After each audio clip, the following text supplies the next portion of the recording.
My name is Bill Callahan, and the title of my book is China Dreams, 20 Visions of the Future. The book is about two things.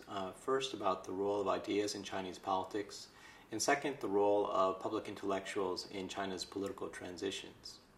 The China Dream is a very popular idea right now, especially since Xi Jinping used it as his personal slogan starting in November 2012.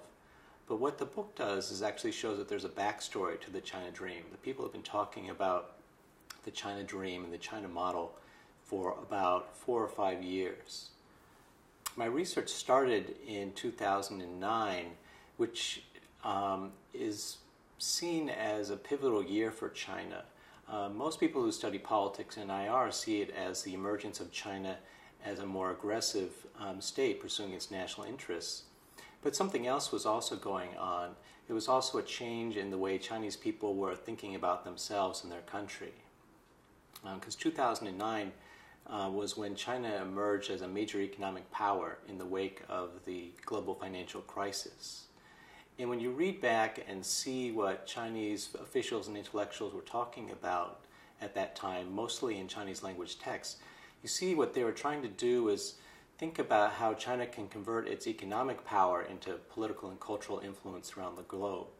So that's what my book does. It examines the China Dream, the China model, the China path. These are the ideas that came out of discussions over the past 4 or 5 years. And while Xi Jinping has a very nationalist China Dream, I found that conservatives, the military intellectuals, the leftists who are trying to push socialism more, and even liberals who want more freedom and human dignity, were also talking about China's future in terms of the China Dream. So what the book does is it goes through Chinese politics, international relations, economics, society, and culture, has a chapter on each of those topics, to look at the interplay between official views of China's future and kind of unofficial or non-official views of China's future that are put out by public intellectuals. And the idea is not that one of them is right and the other is wrong, but that this is how new ideas emerge in China, through this dynamic between officials, dissidents, and public intellectuals. So each chapter starts by looking at the official China Dream. The official economic dream is the 12th five-year plan that started in 2012. And so I first look at how people are describing that and what its goals are. And then I compare it with less official views by some of China's economic advisors, and then by some of the radical economists, the new left economists, who are thinking way beyond the five-year plan to things like the Chongqing model. So each chapter deals with this dynamic tension between official and unofficial views, and shows how there are really fierce debates going on in China about every aspect of society. The last 2 chapters compare the China Dream and the American Dream, and the idea is to give a more nuanced understanding both of the China Dream and the American Dream. In general, the China Dream is about national strength, wealth, and power for the Chinese nation.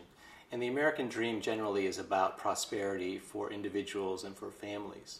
But if you look closer at both of these discourses, you'll see that they're really quite nuanced, that the China Dream is also about individual liberty for a lot of people, and the American Dream is about collective things like freedom and social movements. So what I do in the last chapter is build a scenario around a popular film called Dulala Gets a Promotion, that traces how a Chinese woman works in an American multinational corporation. And what I do is try to tease out some of the meanings of how Chinese and Americans are actually working together right now and building up shared values and shared goals. And I guess the conclusion is that the popular books that talk about some contest between East and West, some struggle between Confucian China and the democratic West, are really missing the point that there are a lot of overlaps between the China Dream and the American Dream and other dreams. And we need to understand how they are overlapping and influencing each other rather than set up the China dream as the opposite of the American dream.